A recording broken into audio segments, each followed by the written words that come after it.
Banner item ఏంటి తెలుసా? టెస్టులు పెంచాలన్నందుకు గవర్నర్ పై ఎదురుదాడి. ఏ రకంగా టిఆర్ఎస్ కార్యకర్తలు, టిఆర్ఎస్ ఎమ్మెల్యే స్వయంగా ట్వీట్ పెట్టడం నిన్న మనం చూసాం. రకరకాలుగా గవర్నర్ పై ఎట్లా విరుచుకుపడుతున్నారు అనే ఇష్యూకి సంబంధించి బ్యానర్ ఐటమ్ వచ్చింది. అండ్ మన ప్రాజెక్టులు, మనల్ని ముంచే ప్రాజెక్టులు అన్ని ఆంధ్ర కంపెనీకే, మేఘా దగా అని చెప్పి ఏ రకంగా అన్ని ప్రాజెక్టులు ఇక్కడవే కాకుండా మనకి ఇబ్బంది కలిగే, మనకి నష్టం చేకూర్చే ఆంధ్ర ప్రాజెక్టులు కూడా మేఘా సొంతం చేసుకుంటున్న పరిస్థితి. దానికి సంబంధించిన వార్త. హైదరాబాద్ లో 6 లక్షల మందికి కరోనా. మన దగ్గర ఇంకా ప్రభుత్వ అధికారిక లెక్కల ప్రకారం 1,00,000 కూడా చేరుగాలేదు కదా. కానీ సిసిఎంబి చేసిన సైంటిస్టులు చేసిన స్టడీలో ఇప్పటికే 6 లక్షల మందికి, నాట్ తెలంగాణ అండి, ఓన్లీ హైదరాబాద్ లో 6 లక్షల మందికి కరోనా అని చెప్పి వెల్లడైంది. ఏంటి ఆ స్టడీ, ఏంటి ఇంట్రెస్టింగ్ విశేషాలు చెప్తాను. ఇక నుంచి అన్ని జాబ్లకి ఒకటే టెస్ట్. సో నిన్న ఇంపార్టెంట్ డెసిషన్ తీసుకుంది కేంద్రం.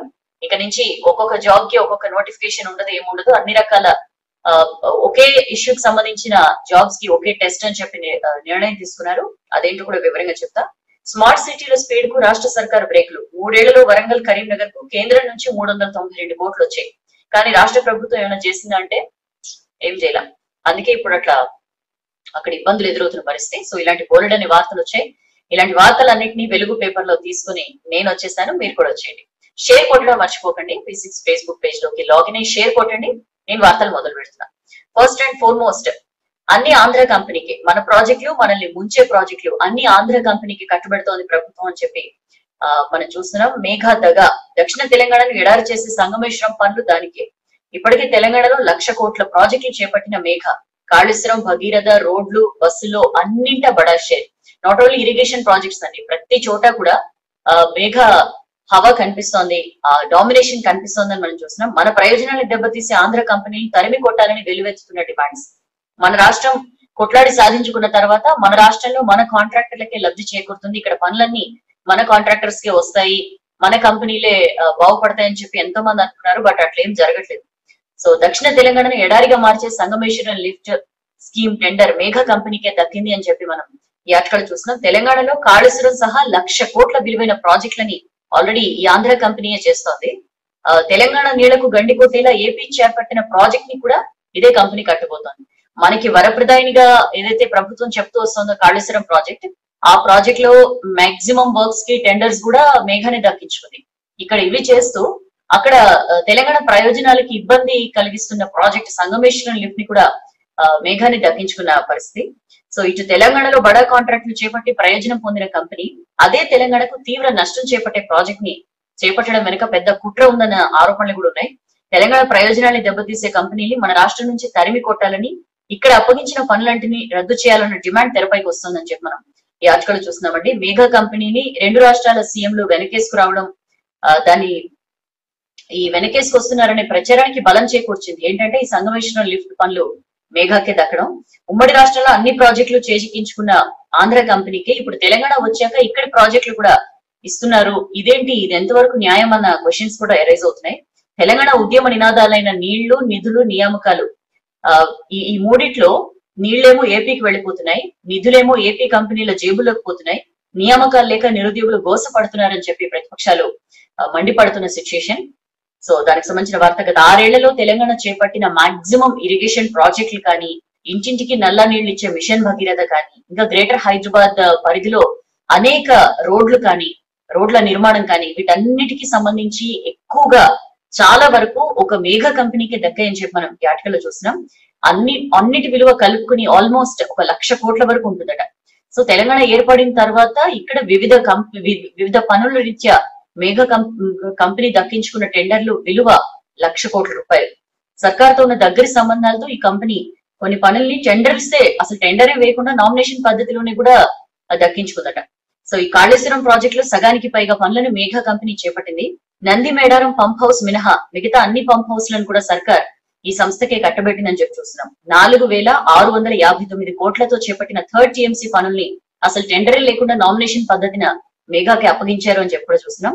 21,458 కోట్ల విలువైన లింక్ 2, లింక్ 4 అడిషనల్ టీఎంసీ పనుల్లోనూ మేఘా సంస్థ 15,000 కోట్ల పనుల్ని సొంతం చేసుకుంది. కాళేశ్వరం ప్రాజెక్టు కరెంట్ అవసరాల కోసం నిర్మించిన 3 భారీ సబ్స్టేషన్లని మేఘానే నిర్మించింది. మొత్తంగా ఒక కాళేశ్వరం ప్రాజెక్ట్ లోనే అంటే 1,00,000 కోట్ల ఆల్మోస్ట్ అంచనా వ్యయం అంటున్నారు. అందులో 65,000 కోట్లకు పైగా పనులు మేఘానిత్ చేస్తోందని చెప్పి మనం ఈ ఆర్టికల్ లో చూసినాం. ఇక పాలమూరు రంగారెడ్డి ప్రాజెక్ట్ లో 3 పంప్ హౌస్లు, సీతారామ లిఫ్ట్ స్కీమ్ లో సగం పనులు, భక్తరామదాస్ లిఫ్ట్ స్కీమ్ ను ఈ కంపెనీయే చేపట్టింది. అండ్ దేవాదుల 3rd ఫేజ్ లో కీలక పంప్ హౌస్ పనుల్ని కూడా ఈ సంస్థనే చేస్తోంది. ఎవరైనా ఎక్కడైనా కాంట్రాక్టులు చేయొచ్చండి, తప్పలేదు. కాకపోతే తెలంగాణ వచ్చిన తర్వాత కూడా ఈ ఆంధ్ర కాంట్రాక్టర్ కే ఎందుకు ఇన్ని పనులు కట్టబెట్టడం అన్న క్వశ్చన్స్ మాత్రం అరైజ్ అవుతున్న పరిస్థితి. దాని గురించి మనం ఇండెప్త్ చూద్దాం. అండ్ అదే పేజ్ లో ఇంకొక ఇంపార్టెంట్ వార్త, టెస్టులు పెంచాలన్నందుకు గవర్నర్ పై ఎదురుదాడి. జనానికి గవర్నర్ చాలా అందుబాటులో ఉంటున్నారండి. ఇప్పటిదాకా కేసీఆర్ ఒక్క హాస్పిటల్ పర్యటన కూడా వెళ్ళలేదు. కరోనాతో ఇంత రాష్ట్రం అతలకుతలం అయిపోతున్నా సరే, పోనీ హైదరాబాద్ పరిధిలో కూడా ఏమైనా చూస్తున్నారా అంటే అది కూడా ఏం లేదు. ఒక రకంగా చెప్పుకోవాలంటే ఇక్కడైతే మొత్తం కాడిపారేసింది ప్రభుత్వం అని చెప్పి మనం చెప్పుకోవచ్చు కరోనా విషయంలో. అయితే governor has been playing a key role.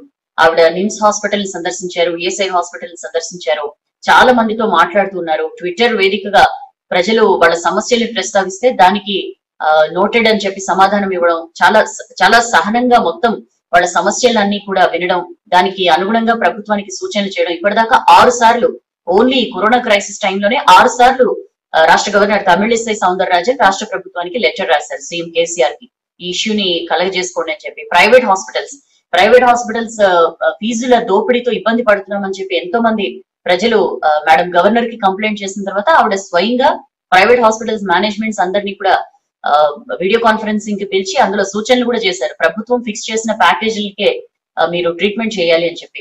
ఇట్లా రకరకాలుగా హాస్పిటల్ సందర్శించడం, ప్రజలతో మాట్లాడడం, ప్రభుత్వానికి లేఖలు రాయడం, ఎప్పటికప్పుడు ప్రభుత్వాన్ని అప్రమత్తం చేయడం. Because she herself is a doctor, అందుకని చెప్పి ఎప్పటికప్పుడు అలర్ట్ చేయడం, ఇవన్నీ చేస్తుంటే గవర్నర్ టెస్ట్లు పెంచండి అన్న మాటకి విపరీతమైన కదలిక కాదు, దాన్ని ఏమన్నానంటే విపరీతమైన ఎందుకంత ఓవర్ గా ఎందుకు రియాక్ట్ అయ్యారు అనేది మాత్రం అర్థం కాని పరిస్థితి. ఎమ్మెల్యే సైదిరెడ్డి ట్వీట్ చేశారు, బీజేపీ అధ్యక్షురాల్లాగా వ్యవహరిస్తున్నారు గవర్నర్ అని చెప్పి. ఒక రాజ్యాంగ పదవిలో ఉన్న ఒక వ్యక్తిని ఇట్లా పార్టీ పేరు పెట్టి లేకపోతే రాజకీయం చేస్తున్నారని చెప్పి విమర్శించడం ఎంతవరకు కరెక్ట్ అని చెప్పి కూడా చాలా క్వశ్చన్స్ అరైజ్ అవుతున్నాయి.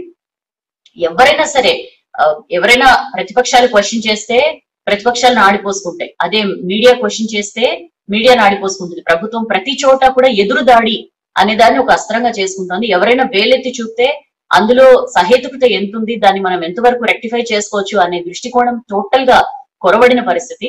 సో ప్రతిపక్షాలు మీడియానే కాదు, స్వయంగా రాష్ట్ర గవర్నర్ ని కూడా అధికార పార్టీ నేతలు వీడలేదు అని చెప్పి మనం చూస్తున్నాం. అసలు ఓర్వలేనితనం కనిపిస్తోంది రాష్ట్ర ప్రభుత్వంలో, తప్పుల్ని వేలెత్తి చూపే వాళ్ళని సహించలేకపోతోంది అని చెప్పి మనం ఈ ఆర్టికల్ లో చూస్తున్నాం. కరోనా టెస్టులు పెంచి ప్రజలను వైరస్ నుంచి కాపాడాలని సూచించినందుకు గవర్నర్ పైన రాజకీయంగా అధికార పార్టీ దాడికి దిగింది. కొందరు టీఆర్ఎస్ నేతలు గవర్నర్ కి వ్యతిరేకంగా సోషల్ మీడియాలో పోస్టులు పెట్టారు, మరికొందరు కేసీఆర్ ఆర్మీ పేరుతో చిల్లర పోస్టులు చేస్తున్నారని చెప్పి మనం ఈ ఆర్టికల్ లో చూడొచ్చండి. అసలు ఈ కేసీఆర్ ఆర్మీ అంటే ఏంటి, దాన్ని నడుపుతున్న వాళ్ళు ఎవరు అనే దాని మీద రాజ్భవన్ దృష్టి సారించింది. చాలా సీరియస్ గా రాజ్భవన్ దీని మీద దృష్టి పెట్టింది అని చెప్పి చూస్తున్నాం. ఈ గ్రూప్ అసలు ఎవరు నడిపిస్తున్నారు, వ్యక్తులు ఎవరు అనే విషయమై రాజ్భవన్ ఆరా తీస్తోంది. ఎందుకంటే గవర్నర్ పదవి రాజ్యాంగ వ్యవస్థ, దాన్ని రాజకీయ వ్యవస్థగా మార్చారు అని చెప్పి ఈ కేసీఆర్ ఆర్మీ పోస్ట్ చేసింది అని చెప్పి మనం ఈ ఆర్టికల్ లో చూస్తున్నాం. రాజకీయ వర్గాల్లో విపరీతమైన చర్చకు దారితీస్తోందండి. ఎందుకు ఇంత దారుణంగా ఎందుకు ప్రవర్తిస్తున్నారు గవర్నర్ విషయంలో టిఆర్ఎస్ అని చెప్పి కూడా చూస్తున్నారు అని చర్చ జరుగుతోంది. గవర్నర్ గా బాధ్యతలు చేపట్టినప్పటి నుంచి కూడా అటు బాధితుల దగ్గరికి ఇటు కరోనా వారియర్స్ తోని మాట్లాడుతూ ఎప్పటికప్పుడు వాళ్ళలో ధైర్యం నింపే ప్రయత్నం చేస్తున్నారు. స్వయంగా ప్లాస్మా బ్యాంక్ ఏర్పాటు చేయాలి అని చెప్పి కూడా ప్రభుత్వానికి సూచించిన సిచ్యుయేషన్.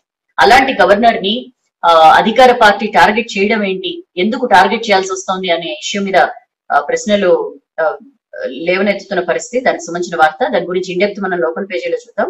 ఇక హైదరాబాద్ లో 6 లక్షల మందికి కరోనా. ప్రభుత్వ లెక్కల ప్రకారం మనం ఇందాక చెప్పుకున్నాం కదా, 95,000 దగ్గరే ఆగే కేసులు. బట్ 6 లక్షల మందికి ఆల్రెడీ కరోనా సోకింది అని చెప్పి సిసిఎంబి ఐఐసిటి సైంటిస్టుల స్టడీలో వెల్లడైన విషయం అండి. యాక్చువల్లీ వీళ్ళు ఎందుకు టెస్ట్ చేశారంటే, వీళ్ళు ఎస్టిపి సీవేజ్ ట్రీట్మెంట్ ప్లాంట్స్ నుంచి హైదరాబాద్ లో 80% ఎస్టిపి నుంచి శాంపిల్స్ సేకరించి స్టడీ చేశారు. మురుగునీటి ద్వారా వేరొకరికి అంటే ఆ ఏరియాస్ లో ఇదివరకే కొంతమంది సైంటిస్టులు చేస్తున్నారు. దీనివల్ల ఏంటంటే ఒక పర్టికులర్ ఏరియాలో ఎంత తీవ్రత ఉంది, కరోనా వ్యాధి తీవ్రత ఎంత ఉంది అనేది ఒక అండర్స్టాండింగ్ రావడానికి అర్థమవుతుంది అనమాట. దాన్ని బట్టి ఫ్యూచర్ ప్రణాళికలు అవి యాక్షన్ ప్లాన్స్ అవి రూపొందించుకోవడానికి ఛాన్స్ ఉంటుంది. సో సిసిఎంబి ఐఐసిటి సైంటిస్టులు రంగంలోకి దిగి మన హైదరాబాద్ లో కూడా ఇలాంటి ఒక స్టడీ చేశారు. వాళ్ళ స్టడీలో వెలుగు చూసిన విషయం ఏంటంటే 6 లక్షల మందికి ఇప్పటికే కరోనా సోకినట్లుగా వీళ్ళ స్టడీ ద్వారా తెలిసింది. సిటీ జనాభాలో 6% మంది దాని బారిన పడి ఉంటారు అని చెప్పి కూడా ఈ సైంటిస్టులు చెప్తున్నారు. 30 మంది సైంటిస్టులు ఈ మురుగునీటి శాంపిల్స్ టెస్ట్ చేశారండి. దీనిలో సిసిఎంబి ప్రకటించిన దాని ద్వారా ఆయా ప్రాంతాల్లో కరోనా ముప్పును గుర్తించి వైరస్ కట్టడి నివారణకు సరైన చర్యలు తీసుకోవడానికి వీలు కలుగుతుందని చెప్పింది. 2 లక్షల మంది మలంలో వైరస్ ఆనవాళ్లు అని చెప్పి వీళ్ళు చెప్తున్నారండి. మెయిన్ గా హైదరాబాద్, నల్లకుంట, అంబర్పేట, నాగోల్, నల్లగండ్ల తదితర ప్రాంతాల్లో ఒక 10 ఎస్టీపీలు అండ్ ఒక గేటెడ్ కమ్యూనిటీ నుంచి ఈ డ్రైనేజ్ శాంపిల్స్ తీసుకున్నారు. ఇందులో ఆర్ఎన్ఏ శాంపిల్స్ ని ఆర్టీపీసీఆర్ టెస్ట్ ద్వారా గుర్తించామని చెప్తున్నారు. అందులో దాదాపు 2 లక్షల మందికి కరోనా వైరస్ సోకి ఉంటుంది అని చెప్పి అంచనా వేస్తున్నారు. సరే 6 లక్షలు అని చెప్పి అన్నారు. ఇందులో కూడా మాక్సిమం అంటే కరోనా సోకి నయం అయిపోయిన వాళ్ళు, లేకపోతే కరోనా సోకిన సింటమ్స్ లేని వాళ్ళు, ఏ సిమ్టమాటిక్ లేకపోతే మైల్డ్ సిమ్టమ్స్, ఇట్లా రకరకాల కేటగిరీస్ అంతా కలుపుకుని సుమారుగా 6 లక్షలు అని చెప్పి అంచనాకు వస్తున్నారు. 2 లక్షలు మాత్రం ఖచ్చితంగా యాక్టివ్ కేసెస్ ఉండొచ్చు అని చెప్పి కూడా వీళ్ళు అంచనా వేస్తున్న పరిస్థితి. 35 రోజుల పాటు మలంలో వైరస్ ఆనవాళ్లు కనిపించాయని చెప్పి కూడా చెప్తున్నారండి. అయితే మరి డ్రైనేజ్ నీరు ద్వారా కరోనా సోకుతుందా అంటే కరోనా సోకదు. డ్రైనేజ్ వాటర్ మేము టెస్ట్ చేసింది కూడా అక్కడ తీవ్రతను తెలుసుకోవడానికే. దీనివల్ల ఇన్ఫెక్షన్ అయితే సోకే అవకాశం లేదని చెప్పి సైంటిస్టులు చెప్తున్నారు. దాని గురించి కూడా మనం లోకల్ పేజీలో చూద్దాం. సెకండ్ పేజ్ కి వస్తే మేఘా దగ. సో ఫస్ట్ పేజ్ లో చూసాం కదా, కాళేశ్వరం పాలమూరు ప్రాజెక్ట్ అంచనాల పెంపు వెనుక ఈ ప్రాజెక్ట్ ఈ కాంట్రాక్టర్ కి ఆర్థిక ప్రయోజనాలే ఉన్నాయన్న వాదనలు కూడా విస్తృతంగా వినిపిస్తున్న పరిస్థితి. నల్లా నీళ్లు, హైదరాబాద్ రోడ్లు, మిషన్ భగీరథ కానీ లేకపోతే హైదరాబాద్ రోడ్ల కన్స్ట్రక్షన్ కానీ ఇలాంటి ఎన్నో ఇంపార్టెంట్ యాక్టివిటీస్ అన్ని కూడా మేఘాకే ఇచ్చారు. సుమారుగా 40,000 కోట్లతో చేపట్టిన పనుల్లో, మిషన్ భగీరథ పనుల్లో 10,000 కోట్లకు పైగా మేఘానే దక్కించుకుందని చెప్పి చూస్తున్నాం. దీంతో పాటు రాష్ట్రంలో రోడ్లు, ఇతర పనులు కూడా దక్కించుకుంది. మొత్తం 1,00,000 కోట్లకు పైగా పనులు మన రాష్ట్రానికి సంబంధించి మేఘాకే కట్టుబెట్టారు. ఇందులో 90% పైగా పనులు ఇరిగేషన్, భగీరథ ప్రాజెక్టులవే. ఆర్టీసీని కూడా ఈ సంస్థకు అప్పగించడానికి ప్రయత్నించిందని చెప్పి అప్పట్లో ఆరోపణలు కూడా వచ్చాయి. ఎందుకంటే ఒక 40 ఎలక్ట్రిక్ బస్సుల్ని ఈ కంపెనీ రంగంలోకి తేవడం వెనుక ప్రభుత్వ పెద్దల ఆశీస్సులు ఉన్నాయన్న ప్రచారం కూడా జరిగింది. అండ్ ఈ రోడ్ల రిపేర్లు వీటన్నిటికి సంబంధించి 698 కోట్ల పనులని ఈ మధ్య మేఘాకు అప్పగించింది. ఏపీలో కూడా మేఘా హవా. ఉమ్మడి రాష్ట్రంలో కీలక ప్రాజెక్టులను సొంతం చేసుకుంది మేఘా ఇంజనీరింగ్ కంపెనీ. రాష్ట్ర విభజన తర్వాత తెలంగాణలోనే 1,00,000 కోట్ల పనులు చేసిందంటే ఇంకా ఏపీలో ఇంకెన్ని చేసిందో మనం ఊహించుకోవచ్చు. ఏపీలో కూడా చాలా కీలక ప్రాజెక్టులన్నీ కూడా మేఘా దక్కించుకుంటున్న పరిస్థితి. Pattiseema, Purushottapatnam, Chintalapudi, Korisapadu lift, Veligonda project, HNSS పనులను ఆ సంస్థనే చేపట్టింది. అండ్ పోలవరం రివర్స్ టెండరింగ్ లో కీలక పనులు దక్కించుకుంది. ఇప్పుడు సంగమేశ్వరం లిఫ్ట్ పనులు కూడా మేఘాని దక్కించుకుంది. రివర్స్ బిడ్డింగ్ లో 0.88% ఎక్సెస్ కోట్ చేసిన మేఘా ఎస్పీఎంఎల్, ఎన్సీసీ కంపెనీల జాయింట్ వెంచర్ కు ఏపీ ప్రభుత్వం పనులు అప్పగించింది అని చెప్పి మనం ఈ ఆర్టికల్ లో చూస్తున్నాం. 3,278 కోట్ల అంచనాతో టెండర్లు పిలిచారు. ఫైనల్ గా 3,307 కోట్లకి ఖరారైంది అని చెప్పి మనం చూస్తున్నాం. రాయలసీమ డ్రాట్ మిటిగేషన్ స్కీమ్ కింద పోలవరం నుంచి కృష్ణా, పెన్నా బేసిన్లను లింక్ చేసే ప్రాజెక్టులు కూడా కీలక పనులు మేఘాకే దక్కుతాయన్న ప్రచారం కూడా వినిపిస్తోందని చెప్పి చూస్తున్నాం. సొంత రాష్ట్రం వచ్చినా సరే కొట్లాడి సాధించుకున్న తెలంగాణ రాష్ట్రంలో మన కాంట్రాక్టర్స్ కి ఏ రకంగానూ కూడా లబ్ధి చేకూరని పరిస్థితి. పెద్ద పెద్ద కాంట్రాక్ట్స్ అన్ని కూడా వాళ్ళకి వెళ్తున్నాయి. ఓన్లీ సబ్ కాంట్రాక్ట్లు మాత్రం మన కాంట్రాక్ట్లు ఓన్లీ సబ్ కాంట్రాక్ట్లు చేసుకోవడం తప్ప మన తెలంగాణ కాంట్రాక్టర్లు ఏ రకంగానూ కూడా పనులు దక్కించుకోలేకపోతున్నారు అని చెప్పి మనం ఈ ఆర్టికల్ లో చూస్తున్నాం. కేసీఆర్ కుటుంబానికి సన్నిహితంగా ఉండే ప్రతిమ లాంటి సంస్థలకు తప్ప వేరే ఏ వర్క్ ఏజెన్సీలకు కూడా మేజర్ ప్రాజెక్టులు ఏవి దక్కట్లేదు అన్న వాదనలు వినిపిస్తున్నాయి. 2 లక్షల కోట్లతో ఇరిగేషన్ ప్రాజెక్టులు చేపడుతుండగా అందులో సగానికి పైగా 1,00,000 కోట్లకి పైగా మేఘాన్ని సొంతం చేసుకున్న పరిస్థితి. సో ఎంత రాష్ట్ర పెద్దలకు ఎంత అనుబంధం ఉందో మనకి దీని ద్వారానే అర్థమవుతుంది. శ్రీశైలంలో ప్రతి చుక్క నీళ్లు తోడుకుపోయేలాగా, రాయలసీమకు మళ్లించుకుపోయేలాగా ఏపీ ప్రభుత్వం సంగమేశ్వరం లిఫ్ట్ స్కీమ్ ప్రతిపాదించింది.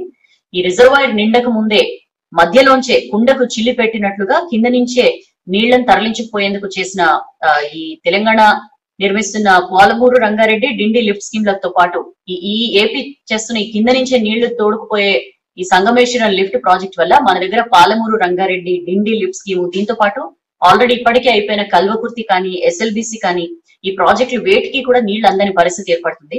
శ్రీశైలం ప్రాజెక్టు కు దిగువన సాగర్ ఎడమ కాల్వ, ఏఎంఆర్పి, హైదరాబాద్ తాగునీటి కూడా గండం తప్పని పరిస్థితి. దీని మీదే మొత్తుకుంటున్నాయి ప్రతిపక్షాలు. దక్షిణ తెలంగాణ మొత్తం కూడా ఎడారిగా మారుతుంది, హైదరాబాద్ తాగునీటికి కటకట ఏర్పడుతుంది అని చెప్పి. అయినా సరే ఎక్కడా కూడా ఈ విషయంలో ప్రభుత్వం నుంచి ఏమి స్పందన కనిపించిన పరిస్థితి. ఇప్పటికే కోట మేర నీటినైనా ఉపయోగించుకోలేకపోతున్న తెలంగాణకు సంగమేశ్వరం పూర్తయితే చుక్క నీళ్లు కూడా రాకుండా ఉండే ప్రమాదం ఉంటుంది అని చెప్పి కూడా అందరూ అంటున్న పరిస్థితి. అయితే ఇక్కడ కాంట్రాక్టులు రద్దు చేయాలి అని చెప్పి బీజేపీ కోర్ కమిటీ సభ్యులు వివేక్ వెంకటస్వామి అంటున్నారండి. తెలంగాణను ముంచే ప్రాజెక్టులు చేపడుతున్న మేఘా లాంటి కంపెనీలకు రాష్ట్రంలో ఇంకా కాంట్రాక్టులు ఇవ్వకూడదు. మనం కొట్లాడి తెచ్చుకున్న రాష్ట్రంలో సరే ఇక్కడ ప్రాజెక్టులు ఇస్తున్నారు, ఓకే, బట్ అక్కడ కూడా మనకి ఇబ్బంది కలిగేలాగా ఏపీ నిర్మిస్తున్న ప్రాజెక్టులను కూడా ఇదే కంపెనీ చేపడుతోంది. ఇంకా మన ప్రయోజనాలకి దెబ్బ కొట్టేలాగా పనులు చేస్తున్న ఈ కంపెనీకి ఇంకెప్పుడు కూడా కాంట్రాక్టులు ఇవ్వకూడదు అని చెప్పి వివేక్ వెంకటస్వామి అంటున్న పరిస్థితి. ఏపీ సీఎం జగన్ తో కేసీఆర్ కుమ్మక్కై మేఘా కృష్ణారెడ్డికి సంగమేశ్వరం ప్రాజెక్టు పనులు దక్కేలా చేశారని చెప్పి ఆయన మండిపడుతున్న పరిస్థితి. ఇప్పుడు కాదండి, వివేక్ వెంకటస్వామి ఎప్పటి నుంచో ఇదే వాదన చెప్తూ ఉన్నారు. సంగమేశ్వరం ప్రాజెక్టు వల్ల దక్షిణ తెలంగాణ ఎడారవుతుంది, కమిషన్ల కోసం తెలంగాణకు ద్రోహం చేయాలని కేసీఆర్ చూస్తున్నారని చెప్పి ఎన్నోసార్లు ఆయన అన్నారు. కావాలనే ఎపెక్స్ కౌన్సిల్ మీటింగ్ ని కూడా వాయిదా వేశారని చెప్పి కూడా అన్న పరిస్థితి. వాయిదా వేసి మరి మేఘాకి ఆ పనులు దక్కేలా చూశారు కేసీఆర్ అని చెప్పి కూడా ఆయన అంటున్నారు. భారీగా ఎస్టిమేషన్ కాస్ట్లు పెంచేసేసి విపరీతంగా ఎస్కలేట్ చేసి అదంతా కూడా కాంట్రాక్టర్ కి లబ్ధి చేకూర్చేలా వ్యవహరిస్తున్నారని చెప్పి కూడా విమర్శిస్తున్న పరిస్థితి. ఆంధ్ర కాంట్రాక్టర్లను తొలగించాలి అని చెప్పి ప్రొఫెసర్ కోదండరాం కూడా డిమాండ్ చేస్తున్నారండి. సర్కారే పెంచి పోషించింది మేఘా కృష్ణారెడ్డికి కాళేశ్వరం పనులు అప్పగించి, ఇవాళ అదే వ్యక్తి తెలంగాణ నీళ్లను దోచుకెళ్లే సంగమేశ్వరం ప్రాజెక్ట్ కూడా దక్కించుకున్నారు. ఉమ్మడి ఏపీలో ఆంధ్ర పాలకులు ఆంధ్ర ప్రాంత కాంట్రాక్టులకి పనులు అప్పగించారు, ఇప్పుడు కూడా వాళ్ళకే ఇస్తున్నారు. ఇది ఎంతవరకు కరెక్ట్? ఈ సంగమేశ్వరం ప్రాజెక్ట్ ను చేపట్టిన మేఘాను భవిష్యత్తులో రాష్ట్రంలో అడుగు కూడా పెట్టనివ్వద్దని చెప్పి ప్రొఫెసర్ కోదండరాం డిమాండ్ చేస్తున్న పరిస్థితి. బీజేపీ నేత మాజీ ఎంపీ జితేందర్ రెడ్డి అంటున్నారు, దక్షిణ తెలంగాణను ఎడారిగా మార్చి కుట్ర చేస్తున్నారు సీఎం కేసీఆర్. అందరూ కూడా దక్షిణ తెలంగాణను ఎడారిగా మార్చడానికి పూనుకున్నారు. కాళేశ్వరంపై పెట్టిన శ్రద్ధ పాలమూరుపై పెట్టలేదు సీఎం అని చెప్పి జితేందర్ రెడ్డి అంటున్న పరిస్థితి. తాగునీటి కోసం ఇదే కనుక ఈ సంగమేశ్వరం లిఫ్ట్ కనుక జరిగితే 17.7 టీఎంసీల నీళ్లు కూడా రావు, హైదరాబాద్ తాగునీటి కోసం వస్తున్న నీళ్లు అని చెప్పి కూడా ఆయన అంటున్న పరిస్థితి. కేసీఆర్ ఆరేళ్ల పాలన చూస్తుంటే తెలంగాణలో ఉన్నామా లేకపోతే మళ్ళీ ఉమ్మడి ఏపీలో ఉన్నామా అన్న డౌట్ వస్తోందని చెప్పి కూడా ఆయన అంటున్న పరిస్థితి. అండ్ అదే పేజ్ లో సిద్దిపేట సర్కార్ హాస్పిటల్లో కూలిన ఐసీయూ సీలింగ్ అని చెప్పి వార్త చూడొచ్చండి. మనం మెదక్ అండ్ బోధన్ సర్కార్ ఆసుపత్రిలో సీలింగ్ కూలిన ఘటనలు చూసాం, దానికి సంబంధించి వార్తలు కూడా చూసాం. అవి ఇంకా మర్చిపోక ముందే సిద్దిపేట ప్రభుత్వ జనరల్ ఆసుపత్రిలో కూడా ఆల్మోస్ట్ ఇలాంటి ఘటన జరిగింది. కాకపోతే కొంచెం ఆలస్యంగా ఇది వెలుగులోకి వచ్చింది, ఎందుకంటే అక్కడ ఇష్యూస్ ఏం తెలియకుండా మొత్తం జల్దీ అక్కడంతా క్లియర్ చేశారు. అక్కడ ఎమర్జెన్సీ విభాగంలో ఐసీయూ సీలింగ్ కూలింది, మంగళవారం రాత్రి జరిగింది ఇది. అక్కడ కొద్ది రోజులుగా కురుస్తున్న వర్షాలకి ఎమర్జెన్సీ విభాగంలో ICU plaster of Paris POP ceiling తడిసి కూలింది. లక్కీగా ఆ టైంలో రోగులు ఎవరు లేకపోవడంతో ప్రమాదం తప్పింది అని చెప్పి చూస్తున్నాం. తొందరగా ఆ కూలిపోయిన భాగాల్ని వాటిని ఆసుపత్రి సిబ్బంది తొందరగా అంతా కూడా క్లియర్ చేసేసిన పరిస్థితి. తర్వాత పేషెంట్ల బంధువులు ఎవరో బయట నుంచి అది చూసి గమనించి ఫోటోలు తీస్తే తప్ప ఈ విషయం వెలుగులోకి రాలేదు. ఫోటోలు తీయకుండా సిబ్బంది అడ్డుకున్నారు కూడా అంట. సో స్లాబ్ నుంచి నీరు కింది కారి పీఓపీ తడిసి ఉంటుందని భావిస్తున్నారు. కూలిన సీలింగ్ కి వెంటనే మరమ్మతులు చేయాలని ప్రయత్నించిన ఆసుపత్రిలో పనిచేయడానికి భయపడుతున్నారు, ఎందుకంటే మనకు తెలుసు కరోనా ఏ రకంగా ఉందో. సో ఐసీయూలో బెడ్స్ అన్నింటినీ పక్కకి జరిపి రోగులకి ట్రీట్మెంట్ ఇస్తున్నారు. ఆ కూలిన ప్రదేశంలో ఎక్కడా కూడా బెడ్స్ లేకుండా చూస్తున్నారని చెప్పి మనం ఈ ఆర్టికల్లో చూస్తున్నాం. అండ్ అదే పేజ్ లో కరోనా దోపిడీపై కేంద్రం చాలా సీరియస్ గా రియాక్ట్ అయిందండి. నేషనల్ ఫార్మాస్యూటికల్ ప్రైసింగ్ అథారిటీ ఎన్పీపీఏకి కంప్లైంట్స్ వెళ్ళాయి. అధిక ఫీజులు వసూలు చేస్తున్నారని చెప్పి హైదరాబాద్ ఏం చేస్తారు, ఇక్కడ రాష్ట్ర ప్రభుత్వం పట్టించుకుంటలేదు. రాష్ట్ర ప్రభుత్వంకి ఏం చెప్పినా సరే చెమిటోడు ముందు శంఖం ఊదిన లెక్క ఉంది. అందుకని చెప్పి ఏం చేస్తారు, కొంతమంది యాక్టివ్ గా ఉండే హైదరాబాద్ ఏం చేస్తున్నారంటే ఎన్పీపీఏకి కంప్లైంట్ చేశారు. విపరీతంగా ఎక్కువ ఛార్జీలు వసూలు చేస్తున్నాయి ప్రైవేట్ హాస్పిటల్స్ అని చెప్పి యశోద కేర్ మెడికవర్ హాస్పిటల్స్ పై నేషనల్ ఫార్మాస్యూటికల్ ప్రైసింగ్ అథారిటీ కి కంప్లైంట్ వెళ్ళింది. సో వెంటనే రియాక్ట్ అయినండి, నోటీసులు జారీ చేసింది. 15 రోజులుగా వివరణ ఇవ్వాలని చెప్పి 3 హాస్పిటల్స్ ని ఈ ఎన్పీపీఏ డిప్యూటీ డైరెక్టర్ మంజేష్ పర్వల్ ఆదేశాలు జారీ చేశారని చెప్పి చూస్తున్నాం. హైదరాబాద్ కి చెందిన యాక్టివిస్ట్ విజయ్ గోపాల్ జూలై 20న ఈ ఫిర్యాదు చేశారండి. సో విపరీతంగా ఫీజులు వసూలు చేస్తున్నారని చెప్పి ఆ బిల్ కాపీస్ ని వాటిని కూడా ఫిర్యాదులు పొందుపరిచారు. అండ్ పీపీఈ కిట్స్ ఇతరత్ర మెడిసిన్స్ వాటికి కూడా ఎంత వసూలు చేస్తున్నారు అనేది చాలా క్లియర్ గా బిల్స్ తో సహా ఎన్పీపీఏకి ఆయన సబ్మిట్ చేశారు. సో దీని మీద రియాక్ట్ అయింది NPPA. State drug administration control director కి కూడా సమాచారం ఇచ్చారు. తాను ఇచ్చిన కంప్లైంట్ దానికి స్పందించి ఎన్పీపీఏ నోటీసులు జారీ చేసిన విషయాన్ని నిన్న విజయ్ గోపాల్ మీడియాకు చెప్పారు. సో ఎన్పీపీఏ వెంటనే రెస్పాండ్ అవ్వడం మీద ఆయన హ్యాపీ ఫీల్ అయ్యారు. తగిన చర్యలు తీసుకుంటారు ఆ హాస్పిటల్స్ మీద అని చెప్పి ఆశిస్తున్నట్లుగా కూడా చెప్తున్నారు. మెడిసిన్స్ ని కూడా ఎంఆర్పీ కంటే చాలా ఎక్కువకి అమ్ముతున్నారు అనేది కూడా ఆయన చెప్తున్న పరిస్థితి. 1200 ఫిర్యాదులు, 2 పైన చర్యలు. మనకి తెలుసు మన రాష్ట్రంలో ప్రైవేట్ కార్పొరేట్ హాస్పిటల్స్ దోపిడీకి సంబంధించి 1200కి పైగా ఫిర్యాదులు వస్తే ఒక రెండు హాస్పిటల్స్ మీద చర్యలు తీసుకున్న పరిస్థితి. దీని మీద పెద్ద ఎత్తున విమర్శలు కూడా వచ్చాయి. ఏంటి ఆ 2 హాస్పిటల్స్ అయినా ఇంకా చాలా హాస్పిటల్స్ ఇట్లా చేస్తున్నాయని చెప్పి కంప్లైంట్స్ ఉన్నాయి, ఎందుకు రెస్పాండ్ కావట్లేదని చెప్పి. సో ఇంక ఇట్లా రెస్పాన్స్ ఏం లేదు అని చెప్పి, మన సర్కార్ ఏం చర్యలు తీసుకోవట్లేదని చెప్పి హైదరాబాద్ కు వచ్చిన సెంట్రల్ టీం కూడా దోపిడీకి పాల్పడుతున్న ప్రైవేట్ హాస్పిటల్స్ పై ఎపిడమిక్ యాక్ట్ ప్రకారం చర్యలు తీసుకోవాలని రాష్ట్ర సర్కార్ కి సూచించింది. అయినా సరే కదలిక లేదు. సో ఇట్లాంటి వాళ్ళు విసుగు చెందిన కొంతమంది ఇట్లా ఎన్పిపిని ఆశ్రయించారని చెప్పి మనం ఈ ఆర్టికల్ లో చూస్తున్నాం. అండ్ అదే పేజ్ లో జ్వరం రాకుండా జాగ్రత్త పడండి అని చెప్పి అధికారులకి చాలా మంది ప్రజలకి సూచిస్తున్నారండి ఆరోగ్య మంత్రి ఈటెల. కరోనాతో పాటు వైరల్ ఫీవర్స్ కి కూడా ట్రీట్మెంట్ చేయండి అని చెప్పి ఆయన అధికారులకి సూచిస్తున్న పరిస్థితి. ఖచ్చితంగా ఇది వర్షాలు పడుతున్నాయి, చాలా ఇబ్బందికర పరిస్థితి. ఈ టైంలో జ్వరం రావడం చాలా సహజం. సో జ్వరం రాకుండా జాగ్రత్త పడండి అని ప్రజలకు చెప్తున్నారు. ఒకవేళ వచ్చినా ఖచ్చితంగా ట్రీట్మెంట్ చేయండి, కరోనాతో పాటు వైరల్ ఫీవర్స్ కి కూడా అని చెప్పి అధికారులకి డాక్టర్లకి సూచిస్తున్నారు. మెడిసిన్స్, బెడ్లు, డాక్టర్లు అన్ని కూడా అందుబాటులో ఉండేలా చూడాలని చెప్పి ఆరోగ్య శాఖ మంత్రి ఆదేశించిన పరిస్థితి. ఇప్పుడు భారీ వర్షాలు పడుతున్నాయి కాబట్టి చికెన్ గున్యా కానీ, డయేరియా, మలేరియా, డెంగీ ఇలాంటివి ప్రబలే ఛాన్స్ ఉంటుంది కాబట్టి అప్రమత్తంగా ఉండాలని చెప్పి కూడా ఆయన సూచిస్తున్నారు. అన్ని రకాల జబ్బులకు అవుట్ పేషెంట్, ఇన్ పేషెంట్ సేవలు అందుబాటులో ఉంచాలని చెప్పి కూడా సూచిస్తున్న పరిస్థితి. రోజు ఆశా వర్కర్లు, ఏఎన్ఎంలు గ్రామాల్లో సర్వే చేయాలని చెప్పి కూడా ఆయన సూచించారు. అండ్ అదే పేజ్ లో హైదరాబాద్ లో 6 లక్షల మందికి, సో సిటీలో రోజు 180 కోట్ల లీటర్ల నీటిని వాడినా కేవలం 40% మురుగునీరే ఎస్టీపీలకు చేరుతోంది. సో మొత్తం నీటిని లెక్కలోకి తీసుకుంటే దాదాపు 6 లక్షల మందికి వైరస్ సోకి ఉంటుందని చెప్పి వీళ్ళు అంచనాకు వస్తున్నారండి. నెల రోజుల టైంలో ఎంత మందికి వైరస్ సోకిందో మురుగునీటి శాంపిల్స్ ని స్టడీ చేసి తెలుసుకోవచ్చు అని చెప్పి కూడా వీళ్ళు అంటున్న పరిస్థితి. సో లక్షణాలు లేని వాళ్ళు ఆసుపత్రికి పోవాల్సిన అవసరం లేదని చెప్పి రాకేష్ మిశ్రా సిసిఎంబి డైరెక్టర్ అంటున్నారండి. ఎందుకంటే వీళ్ళ అంచనాల్లో వెల్లడైన కేసుల్లో ఎక్కువ శాతం మందికి లక్షణాలే లేవు, అంటే ఎక్కువ మంది ఏసిమ్టమాటికే. సో కరోనా పేషెంట్లు తక్కువ లక్షణాలు లేని వాళ్ళు హాస్పిటల్ దాకా వెళ్ళక్కర్లేదు. దీన్ని బట్టే మనకు అర్థమవుతుంది కదా ఈ స్టడీని బట్టి అని చెప్పి ఆయన అంటున్న పరిస్థితి. అయితే ఇక్కడ ఒక చిన్న ఇష్యూ ఉంది. ఏసిమ్టమాటిక్ వాళ్ళు హాస్పిటల్ దాకా వెళ్లాల్సిన అవసరం లేదు, కాకపోతే వాళ్ళకి తెలియకుండానే వాళ్ళు స్ప్రెడ్ చేసే ఛాన్సెస్ ఎక్కువ ఉంటాయి కాబట్టి గుంపులకి వాటికి దూరంగా ఉండాలని చెప్పి నిపుణులు చెప్తున్న పరిస్థితి. కంపల్సరీ మాస్క్ పెట్టుకోవాలి, శుభ్రత పాటించాలి, ఫిజికల్ డిస్టెన్సింగ్ పాటించాలని చెప్పి కూడా చెప్తున్న పరిస్థితి. సిసిఎంబి డైరెక్టర్ V6 తో కూడా మాట్లాడారు. ఆయన చెప్పిన మాట కూడా అదే, ఈ ఏసిమ్టమాటిక్ పేషెంట్స్ స్ప్రెడ్ చేసే ఛాన్స్ ఎక్కువ ఉంటది కాబట్టి వాళ్ళకి తెలియకుండానే వాళ్ళు కరోనా బారిన పడే అవకాశాలు ఎక్కువ ఉంటున్నాయి కాబట్టి వాళ్ళు ఇలాంటి నార్మ్స్ అన్ని పాటిస్తే స్ప్రెడర్స్ గా మారకుండా ఉంటారు, ఇతరుల్ని ఇన్ఫెక్ట్ చేయకుండా ఉంటారని చెప్పి కూడా రాకేష్ మిశ్రా చెప్తున్న పరిస్థితి. సో మురుగునీటితో వైరస్ వ్యాపించదు అని చెప్పి మళ్ళీ చెప్పారండి. ఆయా ప్రాంతాల్లో వైరస్ తీవ్రత ఎట్లుంటది, అక్కడ ప్రభుత్వం ఎలాంటి చర్యలు తీసుకోవాలి అనేది ఒక ప్రభుత్వానికి సూచించడానికి దానికి ఇలాంటి సర్వేలు యూజ్ అవుతాయని చెప్పి కూడా చెప్తున్నారు. బట్ మన రాష్ట్ర ప్రభుత్వం 95,000 దాకే చూపిస్తుంటే 6 లక్షల మందికి హైదరాబాద్ లో కరోనా వచ్చి ఉంటది అన్న ఈ స్టడీ మాత్రం కొంచెం భయం గొల్పేలానే ఉంది. అయితే టెస్టులు పెంచాల్సిన అవసరాన్ని మాత్రం బాగా స్ట్రెస్ చేశారండి రాకేష్ మిశ్రా. ఎందుకంటే ఇది చూస్తుంటేనే మనకు అర్థమవుతుంది. సో టెస్టులు పెంచితే ఏమవుతుందంటే కేసులు బయటపడతాయి, దాని వల్ల వాళ్ళని ఐసోలేట్ చేసి ట్రీట్మెంట్ చేయడం ఈజీ అవుతుందని చెప్పి కూడా చెప్తున్నారు. అండ్ ఏపీలో 9,742 కేసులు అండి. గత 24 గంటల్లో 57,685 టెస్టులు చేశారు వీళ్ళు. 9,742 పాజిటివ్ కేసులు వచ్చాయి. మొత్తం 3,16,003 కేసులు వచ్చాయండి. బుధవారం ఒక్కరోజు 86 మంది కరోనాతో చనిపోయినట్లు కూడా ప్రభుత్వం హెల్త్ బులెటిన్ లో చెప్పింది. అండ్ అదే పేజ్ లో మన దగ్గర అయితే 1,763 మన దగ్గర ప్రభుత్వం చెప్తున్న లెక్కల ప్రకారం సోమవారం రాత్రి 8 గంటల నుంచి మంగళవారం రాత్రి 8 గంటల వరకు 24,542 టెస్టులు చేశారు. 1,763 మందికి కరోనా పాజిటివ్ గా తేలిందని చెప్పి బొట్టెల్లో చెప్పారు. గ్రేటర్ హైదరాబాద్ పరిధిలో 484, జిల్లాల్లో 1,279 కేసులు వచ్చినట్లుగా చెప్తున్నారు.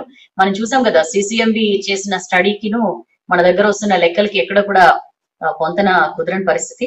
సో 719కి మృతుల సంఖ్య పెరిగిందని చెప్పి కూడా చెప్తున్నారండి హెల్త్ బులెటిన్ లో. సుమారుగా రోజు 40,000 టెస్టులు చేయనున్నట్లు సర్కార్ 15 రోజుల క్రిందట మనకి ప్రకటించిన విషయం తెలుసు. బట్ ఎక్కడా కూడా ముందుకు జరగట్లేదు. అందులో సగానికన్నా తక్కువ టెస్టులు చేస్తున్న పరిస్థితి. మొత్తంగా చేసిన టెస్టులు 7,97,470గా బులెటిన్ లో పేర్కొన్నారు. అయితే గ్రేటర్ హైదరాబాద్ లో వేల కరోనా కేసుల్ని సర్కార్ దాచిపెడుతోందని చెప్పి డాక్టర్స్ కానీ ఎక్స్పర్ట్స్ కానీ చెప్తున్నారండి. రోజు నమోదవుతున్న కేసుల్లో సగం మాత్రమే బులెటిన్ లో చూపిస్తున్నారు. గడిచిన వారం రోజుల్లో యాదాద్రి జిల్లాలో 200 కేసులు నమోదవుతే 97 కేసులు చూపించారు. ఖమ్మంలో 587 నమోదైతే 381, నారాయణపేటలో 67 అయితే 47 కేసులు చూపిస్తున్నారు.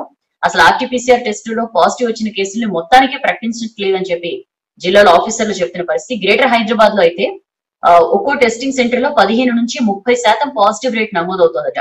కానీ సర్కారు మాత్రం 400-500 కేసులు మాత్రమే వస్తున్నట్లు చెప్తున్నారు. మేబీ మొన్న పబ్లిక్ హెల్త్ డైరెక్టర్ అన్నారు కదా, ఈ నెల చివరికి హైదరాబాద్ కరోనా ఫ్రీ అవుతుంది, వచ్చే నెల చివరికి మొత్తం తెలంగాణనే కరోనా ఫ్రీ అవుతుందని చెప్పి మేబీ దానికోసమే ఇట్లా కేసుల్ని తక్కువ చేసి చూపిస్తున్నారా అన్న విమర్శలు కూడా వినిపిస్తున్నాయి.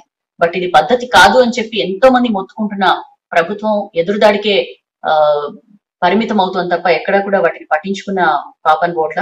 అండ్ ఆస్ట్రేలియాలో అందరికీ ఫ్రీగా కరోనా వ్యాక్సిన్ అని చెప్పి ప్రైమ్ మినిస్టర్ మోరిసన్ ప్రకటించారండి. దేశ ప్రజలందరికీ ఫ్రీగా కరోనా వ్యాక్సిన్ అందజేస్తామని చెప్పారు. ఆస్ట్రాజెనికా కంపెనీతో ఒప్పందం కుదుర్చుకున్నట్లు కూడా చెప్పారు. ఆస్ట్రాజెనికా మనకు తెలుసు ఆక్స్ఫర్డ్ యూనివర్సిటీ తో కలిసి చేస్తోంది. తొలి వ్యాక్సిన్ డెవలప్ చేస్తుంది. అండ్ ఆక్స్ఫర్డ్ వ్యాక్సిన్ తయారీ అడ్వాన్స్ స్టేజ్ లో ఉంది. దీనివల్ల మంచి ఫస్ట్ ఫేజ్ లో మంచి రిజల్ట్స్ వచ్చాయని చెప్పి కూడా వార్తలు వస్తున్నాయి.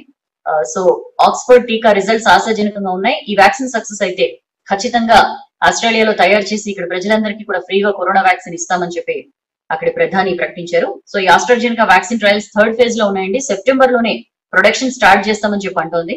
300 కోట్ల డోసులకు వివిధ దేశాలతో ఆస్ట్రాజెనికా ఇప్పటికే డీల్ చేసుకుంది. మన దేశంలో కూడా సీరం ఇన్స్టిట్యూట్ తో డీల్ ఉంది. సో దానికి సంబంధించిన వార్త. ఇక నెక్స్ట్ పేజ్ కొద్దాం. రాష్ట్రం ఏర్పడిన తర్వాత ఒక్క కొత్త ప్రాజెక్టు చేపట్టలే. సో ఏపీ తీరుని అపెక్స్ భేటీలో ఎండగడతామని చెప్పి సీఎం కేసీఆర్ ప్రకటించారండి. ఏపీ కొత్తగా చేపట్టిన సంగమేశ్వరం లిఫ్ట్ స్కీమ్ తో పాటు ఈ పోతిరెడ్డిపాడు కెపాసిటీ పెంపుని తీవ్రంగా వ్యతిరేకిస్తామని చెప్పి కేసీఆర్ చెప్పారు అని చెప్పి మనం ఈ ఆర్టికల్ లో చూసినాం. ఆయన ప్రగతి భవన్ లో ఈ ఎపెక్స్ కౌన్సిల్ మీటింగ్ లో ఎలాంటి వ్యూహం అనుసరించాలనే దానికి సంబంధించి ఆఫీసర్లు వీళ్ళందరితో కూడా రివ్యూ నిర్వహించారు. సో దానిలో చాలా ఇంట్రెస్టింగ్ కామెంట్స్ చేశారు. నీటి కేటాయింపులు లేకున్నా ట్రైబ్యునల్ అవార్డుకు భిన్నంగా కృష్ణా గోదావరి నీళ్లను ఏపీ అక్రమంగా వాడుకుంటోంది. ఆ వివరాలన్నింటినీ కూడా మనం అపెక్స్ కౌన్సిల్ భేటీలో నిలదీస్తాము అని చెప్పి కూడా ఆయన అన్నారు. తెలంగాణ ఏర్పడిన తర్వాత కొత్తగా ఒక్క ప్రాజెక్ట్ కూడా చేపట్టలేదు. అయినా సరే మన ప్రాజెక్టులు కొత్తవి అని చెప్పి ఏపీ వాదనకి దిగుతోంది, వాటిని ఆపాలని చెప్పి ప్రయత్నిస్తోంది. ఈ విషయాలన్నీ కూడా ఆధారాలతో సహా అపెక్స్ భేటీలో నిలదీస్తాము, మాట్లాడతామని చెప్పి కూడా ఆయన అన్న పరిస్థితి. ఎన్ని నిధులు కేటాయించారు, ఏ ప్రాజెక్ట్ ఎప్పుడు మంజూరైంది, తెలంగాణ వచ్చే నాటికి ఎంత ఖర్చు చేశారు, ఎంత భూమిని సేకరించారు, ఎన్ని టీఎంసీల కేటాయింపు జరిగింది, మొత్తం అన్ని వివరాలు కూడా అపెక్స్ కౌన్సిల్ ముందు పెట్టాలని చెప్పి డెసిషన్ తీసుకున్నారు. ఈ నెల 25న అపెక్స్ కౌన్సిల్ సమావేశం ఉంది కాబట్టి ఆ భేటీకి సిద్ధంగా ఉందని చెప్తూ రాష్ట్ర ప్రభుత్వం ఈ భేటీకి రెడీ అని చెప్పి ఒక లెటర్ రాయండి కేంద్రానికి అని చెప్పి ఆదేశించారు. అండ్ ఆల్సో ఈ లెటర్ లోనే మన ఎజెండా కూడా పొందుపరచాలని ఆయన అధికారులను ఆదేశించారు. తెలంగాణ ప్రాజెక్టులపై ఏపీ అర్థం లేని అభ్యంతరాలు లేవనెత్తిందని చెప్పి అన్నారు సీఎం. నదీ జలాల్లో తెలంగాణకు జరుగుతున్న అన్యాయాల్ని ఈ భేటీలోనైనా సరిచేయాలని కోరుతామని చెప్పి కూడా అన్నారు. రాష్ట్ర ప్రాజెక్టులపై కేంద్రం ఏపీ లేవనెత్తిన అన్ని సందేహాలకు సమాధానం ఇస్తాం, నదీ జలాల వాడకంలో తెలంగాణకున్న అభ్యంతరాలు కూడా వెల్లడిస్తామని చెప్పి అంటున్నారు. మోస్ట్ వెల్కమ్ చేయొచ్చండి మనం. కాకపోతే ఇదేదో 5వ తారీఖునే అపెక్స్ కౌన్సిల్ మీటింగ్ కి రమ్మన్నప్పుడు ఆ రోజు కేబినెట్ మీటింగ్ పెట్టుకోకుండా అదే రోజు కనుక వెళ్ళుంటే మేబీ మేఘాకి సంగమేశ్వరం లిఫ్ట్ టెండర్లు దక్కకుండా ఆగేదేమో, అపెక్స్ కౌన్సిల్ దాని మీద స్టే విధించేదేమో. మేబీ అలా జరుగుతుందనే వెళ్ళలేదేమో తెలియదు. కానీ మొత్తానికైతే 25న మాత్రం చీల్చి చెండాడేద్దామని చెప్పి సీఎం కేసీఆర్ డెసిషన్ తీసుకున్నారు. దానికి సంబంధించిన వార్త. అండ్ టెస్టులు పెంచాలన్న హైకోర్టు కూడా బీజేపీ కోర్టు అంటారా అని చెప్పి ప్రతిపక్షాలు ఫైర్ అవుతున్న పరిస్థితి అండి. బీజేపీ తీవ్రంగా ఫైర్ అయింది. గవర్నర్ ని టార్గెట్ చేస్తూ టీఆర్ఎస్ నేతలు కానీ టీఆర్ఎస్ సోషల్ మీడియా విభాగం కానీ అభ్యంతరకరమైన కామెంట్లు చేయడంతో, ఎదురుదాడి చేస్తుండడంతో గవర్నర్ మీద ఈ వీళ్ళ కామెంట్స్ సరికాదు అని చెప్పి బీజేపీ ఫైర్ అవుతున్న పరిస్థితి. హైకోర్టు కూడా పదే పదే క్వశ్చన్ చేస్తోంది. మరి హైకోర్టు ని కూడా బీజేపీ కోర్టు అంటారా? స్వయంగా రాజ్యాంగ పదవిలో ఉన్న గవర్నర్ ని అంత దారుణంగా టీఆర్ఎస్ విమర్శించిన పరిస్థితి. సో మరి కోర్టుని కూడా బీజేపీ కోర్టు అంటారా అని చెప్పి వాళ్ళు అంటున్న పరిస్థితి. మీరు ఫెయిల్ అయ్యారు, ఆ విషయం ఒప్పుకోకుండా ఇట్లా చేయండి అట్లా చేయండి అని చెప్పి సజెషన్స్ ఇస్తుంటే దాన్ని రాజకీయం చేయాలని చూస్తారా అని చెప్పి కూడా వాళ్ళు క్వశ్చన్ చేస్తున్న పరిస్థితి. హైకోర్టు ఆ మాటే చెప్పింది. టీఆర్ఎస్ ఎమ్మెల్యే సైదిరెడ్డి చేసిన కామెంట్స్ ఆయన అభిప్రాయమా లేకపోతే పార్టీ అభిప్రాయమా చెప్పాలని చెప్పి ఎమ్మెల్సీ రామచంద్రరావు డిమాండ్ చేస్తున్నారండి. కరోనా విషయంలో గవర్నర్ కాదు హైకోర్టు కూడా కేసీఆర్ సర్కార్కి చాలా సార్లు ముటికాయలు వేసింది. మరి హైకోర్టుని బీజేపీ కోర్టు అంటారా అని చెప్పి ఆయన క్వశ్చన్ చేస్తున్న పరిస్థితి. ఎందుకు పాజిటివ్ గా ఎందుకు తీసుకోవటంలా? ఏదైనా ఒక విమర్శ వచ్చినప్పుడు దాన్ని సద్విమర్శగా స్వీకరించి లోటుపాట్లు ఉంటే సరి చేసుకోవాల్సింది పోయి ఇంత ఉలికపాటుకి ఎందుకు గురవుతున్నారని చెప్పి క్వశ్చన్ చేస్తున్నారు. ఇప్పటికైనా సిగ్గు తెచ్చుకోవాలని బీజేపీ అధికార ప్రతినిధి కృష్ణసాగర్ రావు అంటున్నారండి. డాక్టర్ అయిన గవర్నర్ రాష్ట్ర సర్కార్ సరిగా వ్యవహరించకపోవడాన్ని ఎత్తి చూపారు. తగిన చర్యలు తీసుకోవాలని చెప్పి గవర్నర్ సూచించారు. ఇప్పటికైనా బుద్ధి తెచ్చుకోండి అని చెప్పి అంటున్నారు. సీఎం కు మహిళలంటే చిన్న చూపు అని చెప్పి పాల్వాయి రజని బీజేపీ అధికార ప్రతినిధి విమర్శిస్తున్నారండి. కరోనా కట్టడిలో కేసీఆర్ ఫెయిల్యూర్స్ పై గవర్నర్ స్పందించారు. అయితే గవర్నర్ పై విమర్శలు చేయడం ఏంటి, అసలు మహిళలంటే గౌరవమే లేదు టీఆర్ఎస్ పార్టీకి అని చెప్పి ఆమె విమర్శిస్తున్న పరిస్థితి. సైదిరెడ్డిని సస్పెండ్ చేయాలంటున్నారు కోర్ కమిటీ నేత పొంగులేటి సుధాకర్ రెడ్డి. గవర్నర్ పై చాలా తప్పుగా కామెంట్ చేశారు ఎమ్మెల్యే సైదిరెడ్డి. ఆయన్ని సస్పెండ్ చేయాలి, సీఎం కేసీఆర్ స్వయంగా క్షమాపణలు చెప్పాలి అని చెప్పి కూడా డిమాండ్ చేస్తున్న పరిస్థితి. అలాగైతే రాష్ట్రపతి పాలనే వచ్చేదని చెప్పి జితేందర్ రెడ్డి అంటున్నారండి. గవర్నర్ తన విధుల్ని నిర్వర్తిస్తే టీఆర్ఎస్ నేతలు ఉలిక్కి పట్టం ఎందుకు? తమిళేసి స్వయంగా హాస్పిటల్స్ కి వెళ్లి చూశారు, అక్కడి పరిస్థితుల్ని చూశారు, జనంతో మాట్లాడి వాళ్ళ ఇబ్బందులు తెలుసుకున్నారు. దాని ప్రకారం గవర్నమెంట్ కి సలహాలు సూచనలు చేశారు. నిజంగా గవర్నర్ బీజేపీ ప్రెసిడెంట్ లా కనుక వ్యవహరిస్తే ఈ పాటికి తెలంగాణలో రాష్ట్రపతి పాలన వచ్చేది. ఆ విషయం గుర్తుపెట్టుకోవాలి టీఆర్ఎస్ అని చెప్పి కూడా జితేందర్ రెడ్డి అంటున్న పరిస్థితి. అండ్ అదే పేజ్ లో గవర్నర్ మంచి మాటలు చెప్తే తప్పు పడతారా అని చెప్పి సిఎల్పి నేత భట్టి విక్రమార్క అంటున్నారు. కేసీఆర్ క్షమాపణ చెప్పాలి అని చెప్పి భట్టి అండ్ జీవన్ రెడ్డి డిమాండ్ చేస్తున్నారు. గవర్నర్ సూచనలను రాష్ట్ర సర్కార్ పట్టించుకోకపోవడం వల్లే కరోనా ఇంత తీవ్ర రూపు దాల్చింది, రాష్ట్రంలో ఇంతగా వ్యాపించింది అని చెప్పి భట్టి విక్రమార్క అంటున్నారు. మంచి మాటలు చెప్పిన గవర్నర్ పై ఇట్లా విమర్శలు చేస్తారా ఎవరైనా? వెంటనే క్షమాపణ చెప్పాలి. ఇప్పటిదాకా ప్రతిపక్షాలు మీడియాను టార్గెట్ చేశారు, ఇప్పుడు గవర్నర్ ని కూడా వదలట్లేదు టిఆర్ఎస్ నాయకులు అని చెప్పి భట్టి విక్రమార్క అంటున్నారు. కరోనా వేగంగా వ్యాపించే ఛాన్స్ ఉంది, డాక్టర్లు ఇతర స్టాఫ్ ని భర్తీ చేయాలి అని చెప్పి కూడా గవర్నర్ ఎన్నోసార్లు సూచించారు. బట్ అన్నిటినీ కూడా వీళ్ళు పెడచెవిన పెట్టారు. గవర్నర్ కొద్ది నెలల క్రిందటే బెడ్లు పెంచాలని చెప్పి స్టాఫ్ ని భర్తీ చేయాలని చెప్పి కూడా ఆదేశాలు సూచించారు, సలహాలు ఇచ్చారు. బట్ వీటిని కూడా పట్టించుకోలేదు. సర్కార్ తప్పుల్ని గవర్నర్ ఎత్తు చూపినప్పుడు గతంలో విలువలున్న సీఎంలు రాజీనామాలు చేశారు. మరి ఇప్పుడు అవే విలువలు ఉన్నాయా సీఎం కేసీఆర్ కి? రాజీనామా చేస్తారా అని చెప్పి కూడా ఆయన క్వశ్చన్ చేసిన పరిస్థితి. హైకోర్టు ఎన్నిసార్లు మొట్టికాయలు వేసినా వినలేదు అని చెప్పి ఎమ్మెల్సీ జీవన్ రెడ్డి అంటున్నారు.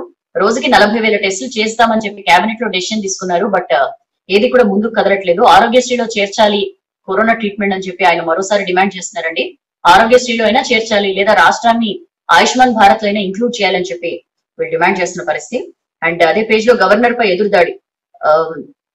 సో ఆ ట్వీట్ ఎమ్మెల్యే సైదిరెడ్డి బుధవారం రాత్రి ట్వీట్ చేశారు, మనం చూసాం. ఆ ట్వీట్ తో గవర్నర్ పై టీఆర్ఎస్ ఎదురుదాడికి సిద్ధమైందన్న సంకేతాలు వచ్చాయి. చాలా వచ్చిన వాదనలు ఏంటంటే సీఎం కేసీఆర్ డైరెక్షన్ మేరకు సైదిరెడ్డి ఆ ట్వీట్ చేశారు అని చెప్పి కూడా చర్చ జరిగింది రాజకీయ వర్గాల్లో. సో రాజకీయంగా ప్రభుత్వాన్ని ఇరుకున పెట్టే ప్రమాదం ఉందని చెప్పి గ్రహించిన ఎమ్మెల్యే సైదిరెడ్డి నిన్న పొద్దున్నే, గురువారం పొద్దున్నే ఆ ట్వీట్ ని తొలగించారు అని చెప్పి మనం చూస్తున్నాం. సో సూచనలు చేసినా 6 లేఖలు రాసినా సరే ఎక్కడా కూడా స్పందన కనిపించట్లేదు. ఎన్ని లేఖలు రాసినా ఏం చేసినా సరే మాకు అసలు సంబంధం లేదన్నట్లుగానే ప్రభుత్వం బిహేవ్ చేస్తున్న పరిస్థితి. 7,000 మంది డాక్టర్లు, 20,000 మంది నర్సుల్ని భర్తీ చేయాలని చెప్పి డిమాండ్ చేశారు, సూచించారు ప్రభుత్వానికి. అయినా సరే చాలా కామ్ గా, క్వైట్ గా ఉండిపోయారు. తన పుట్టినరోజు సందర్భంగా శుభాకాంక్షలు చెప్పేందుకు రాజ్భవన్ కు కేసీఆర్ వస్తే ఆ టైంలో కూడా గవర్నర్ కరోనా గురించే మాట్లాడారు. ఎలాంటి చర్యలు తీసుకోవాలి, ఎక్కడెక్కడ లోటుపాట్లు ఉన్నాయి, ఎట్లా సరి చేసుకోవాలనేది చాలా పాజిటివ్ గా సలహాలు సూచనలు ఇచ్చారు. అయినా సరే ఎక్కడా కూడా ప్రభుత్వం వేటిని పట్టించుకోలేదు. రావాలి CS, health principal secretary Raj Bhavan కి రావాలి అంటే దాన్ని కూడా మాకు ఇవాళ ఇంపార్టెంట్ పనులు ఉన్నాయని చెప్పి ఒక రోజు తర్వాత వాళ్ళు వెళ్లిన పరిస్థితి. సో ఇట్లా ఎన్నో రకాలుగా ఆవిడ చేసిన సూచనలని వాటిని పక్కన పెడుతూ రాజకీయంగా ఎదురుదాడికి టీఆర్ఎస్ దిగడం మీద ప్రతిపక్షాలు అందరూ కూడా, కామన్ మ్యాన్ కూడా మండిపడుతున్న పరిస్థితి. దానికి సంబంధించిన వార్త. అండ్ రాష్ట్రంలో కరోనా పరిస్థితిపై సెంట్రల్ కు రిపోర్ట్ పంపాలి అని చెప్పి దాసోజు శ్రవణ్ సూచిస్తున్నారండి గవర్నర్ కి. కేంద్రానికి రిపోర్ట్ పంపాలి అని చెప్పి ఆయన అంటున్నారు. అండ్ ప్రభుత్వ వైఖరిని టెస్టుల విషయంలో ఎండగట్టినందుకు గవర్నర్ కి సెల్యూట్ చేస్తున్నానని చెప్పి కూడా శ్రవణ్ అంటున్నారు. దానికి సంబంధించిన వార్త. అండ్ నిన్న పొద్దున, బుధవారం పొద్దున సైదిరెడ్డి ట్వీట్ ని తొలగించారు. అండ్ నెక్స్ట్ పేజ్ కి వద్దాం. నెక్స్ట్ పేజ్ కి వస్తే స్మార్ట్ సిటీల స్పీడ్ కు రాష్ట్ర సర్కార్ బ్రేక్లు. సో స్మార్ట్ సిటీలు, రాష్ట్రం నుంచి స్మార్ట్ సిటీ ప్రాజెక్ట్ ఎంపికైన వరంగల్, కరీంనగర్ డెవలప్మెంట్ కి సంబంధించి టీఆర్ఎస్ సర్కార్ అస్సలు పట్టించుకుంటలేదని చెప్పి మనం చూస్తున్నామండి. 2016 జూన్ లో ఈ కరీంనగర్, గ్రేటర్ వరంగల్ స్మార్ట్ సిటీలుగా కేంద్రం ఎంపిక చేసింది. ఈ రాష్ట్ర సర్కార్ ఆదేశాలతో 2,861 కోట్లతో వరంగల్ స్మార్ట్ సిటీ డిపిఆర్ ని అధికారులు రెడీ చేశారు. తర్వాత దాన్ని 2,252.85 కోట్లకు కుదించారు.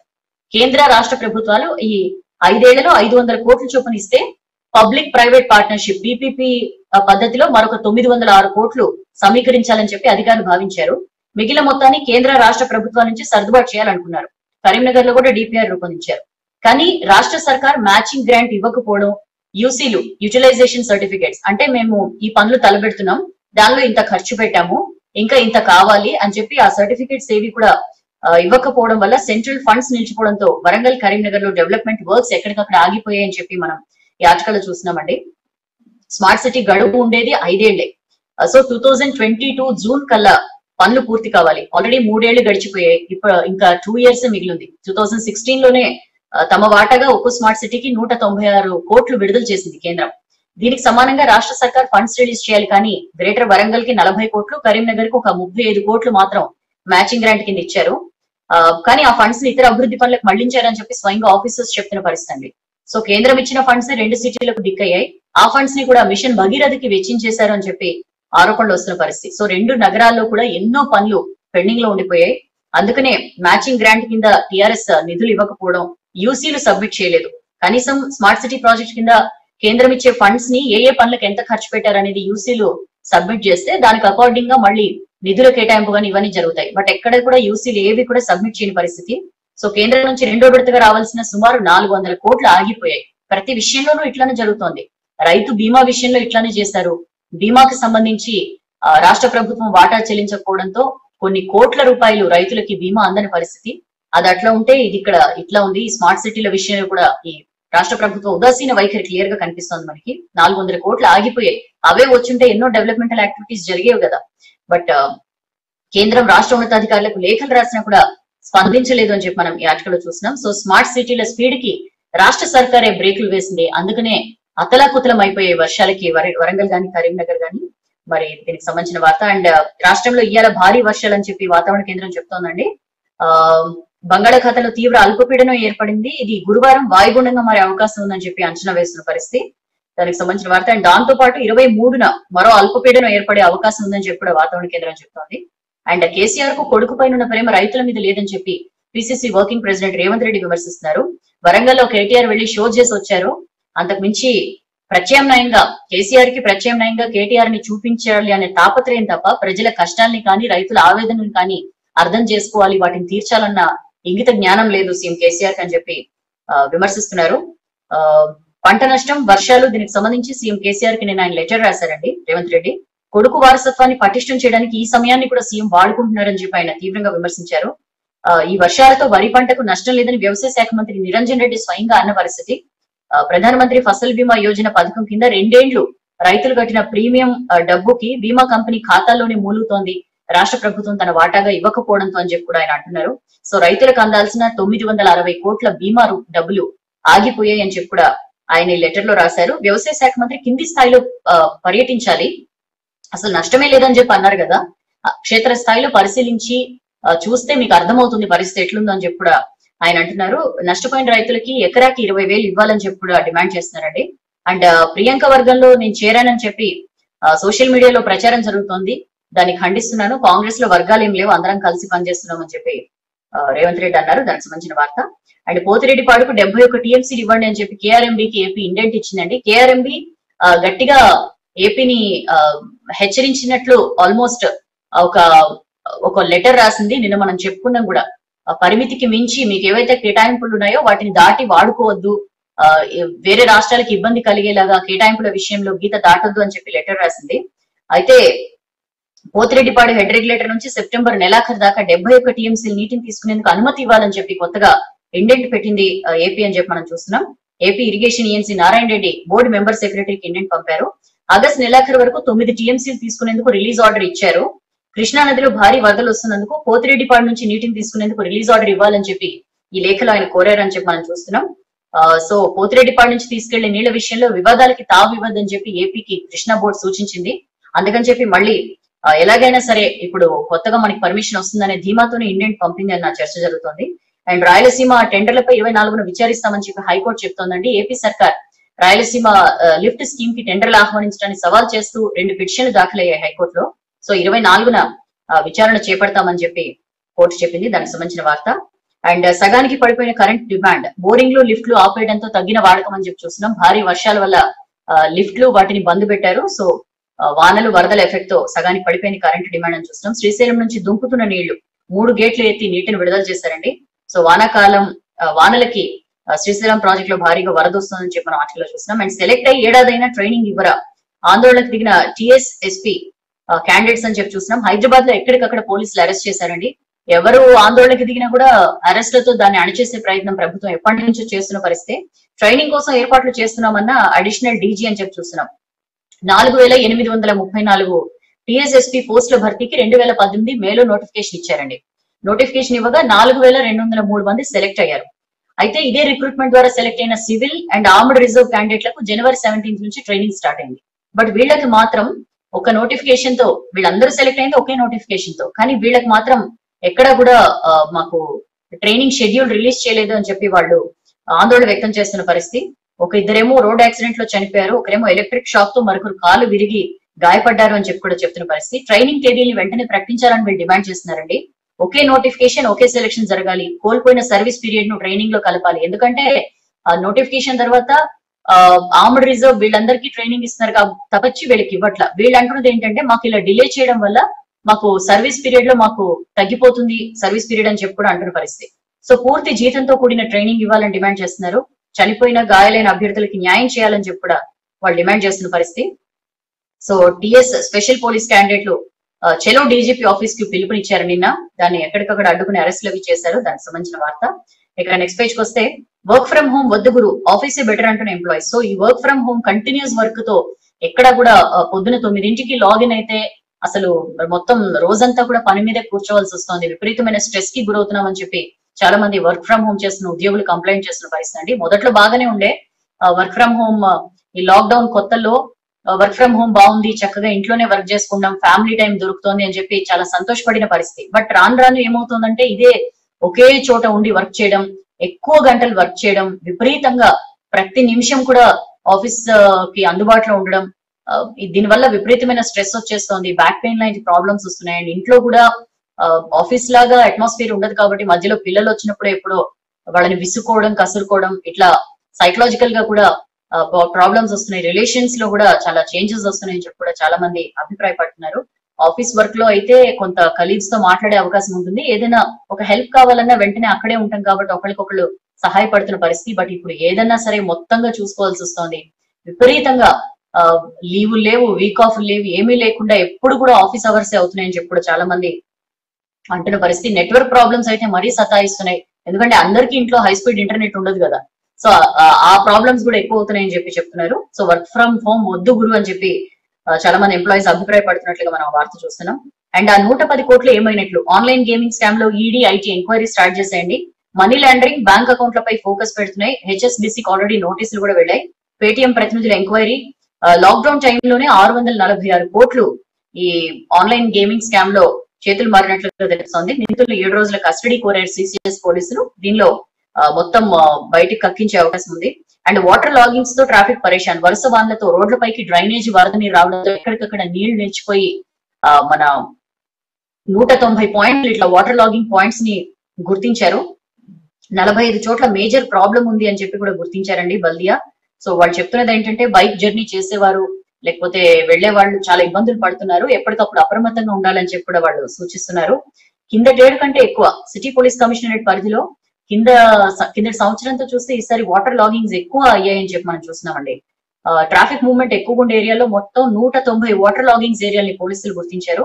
అయితే వాళ్ళు చెప్తున్న సూచనలు ఏంటంటే ఆఫీస్ కి వెళ్లే ఎంప్లాయీస్ జాగ్రత్తలు పాటించాలి. ఒకవేళ భారీ వర్షం పడితే వర్షం పడ్డ గంట తర్వాతనే మీరు ట్రావెల్ కి ప్లాన్ చేసుకోండి, ఎందుకంటే ఎక్కడ గుంతలు ఉన్నాయో తెలీదు. డ్రైనేజ్ ఫ్లో ఉన్న ప్రాంతాల్లో నీటి ప్రవాహం ఉండని వైపు వెళ్ళాలి అని చెప్పి కూడా సూచిస్తున్నారు.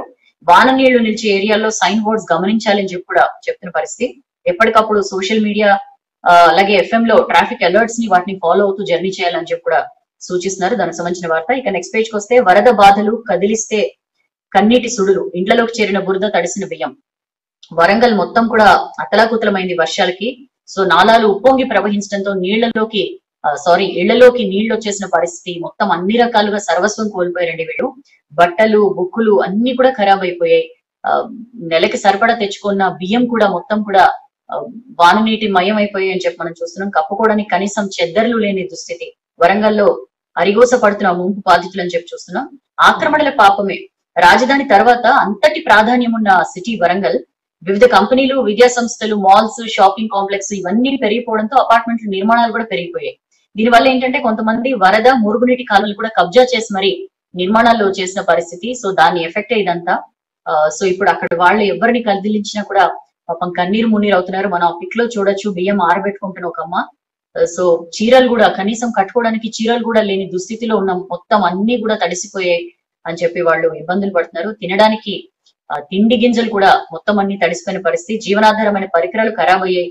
చలికి కప్పుకుందామంటే చెద్దరు లేవు, కట్టుకోవడానికి చీరలు లేవు అని చెప్పి చెప్తున్నారు. బతుకు తెరువు పోయింది అని చెప్పి నోముల అనూష చెప్తున్నారండి. కుట్టు మిషన్లనే బతుకు తెరువు, 20 ఏండ్ల సంధి. ఇప్పుడు అవన్నీ కూడా నీటిలో మునిగి మొత్తం ఖరాబ్ అయిపోయాయి అని చెప్పి చెప్తున్నారు. కొడుకు సర్టిఫికేట్లు కూడా నీటిలో ఎక్కడో కొట్టుకుపోయాయి అని చెప్పి చెప్తున్న పరిస్థితి. సామాన్లన్నీ ఖరాబ్ అయ్యాయని చెప్పి చిర రంజిత్ చెప్తున్నారు. ఎన్టీఆర్ నగర్ లో ఉండే అతను. టీవీ మంచాలు ఇతర సామాన్లు అన్ని కూడా నీటి మునిగి నాశనం అయిపోయాయి. ఎక్కడ కూడా ఇలా వరదల వల్ల ఇంకెప్పుడు కూడా కాలనీలు మునగకుండా చర్యలు తీసుకోవాలని చెప్పి అతను చెప్తున్న పరిస్థితి. అయితే సర్కార్ బడుల్లో డిజిటల్ క్లాసులు వాయిదా అని చెప్పి మనం అదే పేజ్ లో చూడొచ్చండి. యాక్చువల్లీ ఈ 20 నుంచే హై స్కూల్ స్టూడెంట్లకి ఆన్లైన్ క్లాసెస్ స్టార్ట్ చేయాలని డెసిషన్ తీసుకున్నారు. 17 నుంచే టీచర్లు రావాలని చెప్పి హుటాహుటిన ఆదేశాలు అవి వచ్చాయి కదా, తర్వాత మళ్ళీ వాటిని వెనక్కి తీసుకున్నారు. ఇప్పుడు ఇంకా వాయిదా పడిందండి. ఎప్పటి నుంచి డిజిటల్ క్లాసులు అనేది ఇంకా ఒక డెసిషన్ తీసుకోవాలి. ఎందుకంటే 1,50,000 మంది వరకు అందుబాటులో లేవు, టీవీలు లేవు అని చెప్పి వాళ్ళ సర్వేలో వెల్లడైంది. అండ్ చాలా గ్రామాల్లో టీశాట్ కానీ యాదగిరి కానీ ఛానల్స్ రాకపోవడం వల్ల ఏం చేయాలనే దాని మీద ఆలోచన చేస్తున్నారు. దానికి సంబంధించిన వార్త. అండ్ నెక్స్ట్ పేజ్ కొద్దాం. నెక్స్ట్ పేజ్ లో అన్ని జాబ్లకు ఒకటే టెస్ట్. సెట్ కు కేంద్ర కేబినెట్ ఆమోదం, national recruitment agency client clear అని చెప్పి చూస్తున్నాం. సో రైల్వేలో జాబ్ కావాలంటే ఒక టెస్ట్, బ్యాంకు జాబ్ కావాలంటే ఇంకో టెస్ట్, ఇట్లా రకరకాల టెస్టులు రాస్తూ వస్తున్నాం కదా ఇంతకాలం. ప్లస్ ఒకే రోజు సడన్ గా ఒక 2-3 ఉద్యోగాలకు సంబంధించి ఒకే రోజు టెస్టులు ఉంటూ ఉంటాయి. ఏది చూస్ చేసుకోవాలో అర్థం కాదు. అండ్ ఇన్ని టెస్టులకి డబ్బులు కట్టి అప్లికేషన్స్ కే సగం పేదరికం వచ్చేస్తుంది. సో వీటన్నిటిని దృష్టిలో పెట్టుకుని ఒక్కసారి అప్లై చేసుకున్న జాబ్లకు వేరువేరుగా టెస్టులు ఇలాంటివి ఏం లేకుండా కేంద్ర ప్రభుత్వ ఉద్యోగాలకి నాన్ టెక్నికల్ జాబ్స్ అన్నమాట ఒకటే కామన్ ఎలిజిబిలిటీ టెస్ట్ కి కేంద్ర కేబినెట్ ఓకే చెప్పింది అని చెప్పి మనం చూస్తున్నాం. ఈ సెట్ నిర్వహణకి నేషనల్ రిక్రూట్మెంట్ ఏజెన్సీ ఏర్పాటు కూడా ఆమోదం తెలిపింది. సో ఈ ఎన్ఆర్ఏ 3 ఏళ్లు ఉంటుందండి. ఢిల్లీలో హెడ్ క్వార్టర్స్ ఉండే ఎన్ఆర్ఏకి 3 ఏళ్ల పరిమితి 1517.57 కోట్లు కేటాయించింది. సో సెక్రటరీ స్థాయి అధికారి ఏజెన్సీకి చైర్పర్సన్ గా ఉంటారు. ఒకసారి రాస్తే ఈ non technical group B, group C పోస్టులు అన్నింటినీ కూడా ఎన్ఆర్ఏ ద్వారా భర్తీ చేయబోతున్నారు. ఒక్కసారి కనుక ఈ టెస్ట్ రాస్తే 3 ఏళ్ల వ్యాలిడిటీ ఉంటుంది. సో దీనికి సంబంధించి అర్హతని బట్టి అన్ని జాబ్లకి ఒక సెట్ రాస్తే సరిపోతుందని చెప్పి కూడా డెసిషన్ తీసుకున్నారు. సో దానికి సంబంధించిన వార్త. అండ్ కిస్తీ పైసలు కట్టలేదని బస్సు ఎత్తుకెళ్ళిండ్రు. ఎంత దారుణం, ప్యాసింజర్లతో సహా తీసుకెళ్లిపోయిన ఫైనాన్స్ కంపెనీ స్టాఫ్ అని చెప్పి మనం చూస్తున్నాం. యూపీ అగ్రాలో జరిగిందండి ఘటన. ఇన్స్టాల్మెంట్ కట్టలేదని చెప్పి ఒక ప్రైవేట్ బస్ ని ఆ ఫైనాన్స్ కంపెనీ రికవర్ చేసుకున్న దానికి మొత్తం ఆ బస్ ని ఎత్తుకుపోయారు. దానికి సంబంధించిన వార్త. అండ్ ప్రణబ్ ముఖర్జీకి లంగ్ ఇన్ఫెక్షన్ అని చెప్పి చూస్తున్నాం. ఆయన ఆరోగ్యం మరింత క్షీణించిందని చెప్పి ఆర్మీ హాస్పిటల్ డాక్టర్స్ చెప్తున్నారు. అండ్ ఢిల్లీలో మస్తు వాన, తెల్లవారుజాము నుంచే మొదలు నీటితో నిండిపోయిన రోడ్లు. అక్కడ మనం ఆ బస్సు ఎంత మునిగిందో చూస్తేనే మనకి ఢిల్లీలో వరద తీవ్రత కనిపిస్తుంది. సో నేల కొరిగిన చెట్లు, కూలిన బిల్డింగ్లు, సిటీ అంతటా కూడా ట్రాఫిక్ జామ్. ఇవాళ కూడా అక్కడ వర్షం పడుతుందని చెప్పి వాతావరణ కేంద్రం చెప్పింది. అండ్ సుశాంత్ కేసు సిబిఐకి, సో ఎట్టకేలకి సిబిఐ విచారణకి సుశాంత్ కేసు వెళ్ళిందండి. సుప్రీం ఓకే చెప్పింది సిబిఐ విచారణ కొనసాగించేందుకు. రాజ్యాంగంలోని ఆర్టికల్ 140 ప్రకారం అనుమతి ఇస్తున్నామని చెప్పింది. న్యాయంగా నిష్పాక్షికంగా కేసు దర్యాప్తు జరగాలని చెప్పి కూడా సుప్రీం కామెంట్ చేసింది. దానికి సంబంధించిన వార్త. అండ్ 4 నెలల్లో 2 కోట్ల కొలువులు పోయాయని చెప్పి రాహుల్ గాంధీ ట్వీటారు. వరుస ట్వీట్లతో ఆయన చాలా అంశాల మీద ప్రభుత్వాన్ని నిలదీస్తున్నారు. కరోనా ఎఫెక్ట్ ప్రారంభమైనప్పటి నుంచి 4 నెలల్లో దాదాపు 2 కోట్ల జాబ్స్ పోయాయి అని చెప్పి ఆయన ట్వీట్ చేసిన పరిస్థితి. దానికి సంబంధించిన వార్త. ఇక నెక్స్ట్ పేజ్ కి వస్తే మన ఫార్మా ఇండస్ట్రీ 14% పెరుగుతుంది. సో ఇండియన్ ఫార్మాస్యూటికల్ మార్కెట్ వచ్చే 3 ఏళ్లలో 12% నుంచి 14% పెరుగుదల నమోదు చేస్తుంది అని చెప్పి ప్రొఫెషనల్ సర్వీసెస్ సంస్థ కేపీఎంజీ తాజా రిపోర్ట్ అంచనా వేసింది అని చెప్పి మనం ఈ ఆర్టికల్ చూస్తున్నాం. గ్లోబల్ గా 3వ పెద్ద మార్కెట్ గా నిలవబోతుంది అని చెప్పి కూడా అందులో ఉంది. అండ్ డాక్టర్ రెడ్డిస్ నుంచి కరోనా డ్రగ్ అవిగాన్ ఆర్డర్ ఇస్తే ఇంటికి. సో ఇండియాలోకి 200 mg ఫావిపిరావిర్ టాబ్లెట్స్ 42 సిటీల్లో ఫ్రీ డెలివరీ అని చెప్పి చూస్తున్నాం. ఇంకో క్వార్టర్ లోపు లోకల్ గానే మ్యానుఫాక్చరింగ్ అని డాక్టర్ రెడ్డిస్ చెప్తున్న పరిస్థితి. సో కరోనా తీవ్రత తక్కువ ఉన్న పేషెంట్లకి ఏదైతే ఫావిపిరావిర్ టాబ్లెట్స్ వాడుతున్నారో దాని ఆ డ్రగ్ జనరిక్ వర్షన్ ని మన ఫార్మా కంపెనీ డాక్టర్ రెడ్డిస్ నిన్న లాంచ్ చేసిందండి. అవిగాన్ అనే బ్రాండ్ తో దీన్ని మార్కెట్ లోకి తీసుకొచ్చింది. ఈ అవిగాన్ని వాడేందుకు డీజీసీఐ అనుమతులు కూడా ఇచ్చిందని చెప్పి కంపెనీ పేర్కొంది. 200 mg అవిగాన్ టాబ్లెట్ ధర 99 రూపాయలుగా దీన్ని నిర్ణయించారు. ఒక 42 సిటీల్లో ఫ్రీగా హోమ్ డెలివరీ చేస్తాం అని చెప్పి కూడా డాక్టర్ రెడ్డిస్ చెప్తోంది. సో తొందరలోనే ఇది ఇక్కడే మ్యానుఫ్యాక్చర్ చేసేలా కూడా ప్లాన్ చేస్తున్నామని చెప్పి డాక్టర్ రెడ్డిస్ చెప్తున్న పరిస్థితి. అండ్ అదే పేజ్ లో టై గ్లోబల్ సమిట్ 2020 డిసెంబర్ లో సో నిర్వహణ బాధ్యత తీసుకున్న టై హైదరాబాద్ అని చెప్పి చూస్తున్నాం. ప్రపంచంలోనే అతిపెద్ద తొలి వర్చువల్ టై గ్లోబల్ సమిట్ 2020ని టై హైదరాబాద్ నిర్వహించబోతోందని చెప్పి చూస్తున్నాం. సో డిసెంబర్ లో 8 నుంచి 10 తేదీల్లో ఈ సమిట్ జరగబోతోందని చెప్పి మనం ఈ ఆర్టికల్ లో చూస్తున్నాం. అతిపెద్ద వర్చువల్ వేదికగా ఈవెంట్ నిలవబోతోంది అని చెప్పి ఈ ఆర్టికల్ లో చూస్తున్నామండి. ఇక నెక్స్ట్ పేజ్ కి వస్తే ధోనికి ఫేర్వెల్. సో మ్యాచ్ నిర్వహణకి బోర్డు రెడీ, ఫేర్వెల్ మ్యాచ్ నిర్వహణకి అని చెప్పి ఆర్టికల్ లో చూస్తున్నాం. ఐపీఎల్ టైంలో మహితో చర్చించి మహి ఓకే చెప్తేనే జరిగే ఛాన్స్ ఉంది. బట్ ఒకవేళ అతను ఒప్పుకోకపోతే ఘన సన్మానం మాత్రం పక్కా అని చెప్పి మనం ఈ ఆర్టికల్ లో చూస్తున్నాం. అండ్ అదే పేజ్ లో డ్రీమ్ ఈ సీజన్ కే సో డ్రీమ్ 11 ఏదైతే ఐపీఎల్ హక్కులు కాంట్రాక్ట్ ఏదైతే సంపాదించిందో 3 ఏళ్ల కాంట్రాక్ట్ ప్రపోజల్ కి బీసీసీఐ నో చెప్పింది. ఓన్లీ ఈ ఒక్కసారికి మాత్రమే డ్రీమ్ 11 కి ఓకే చెప్పింది. తక్కువ బిడ్ వేయడమే కారణమట. అండ్ అదే పేజ్ లో మక్కలతో 6 ఏళ్లలో 538 కోట్ల నష్టం, రైతులు నష్టపోవద్దని కొన్నామని చెప్పి మార్క్ఫెడ్ చైర్మన్ గంగారెడ్డి చెప్తున్న పరిస్థితి అండి. నిన్న మనం మార్క్ఫెడ్ కి సంబంధించిన వార్త చూసాం. సో దానికి రెస్పాన్స్ వచ్చింది.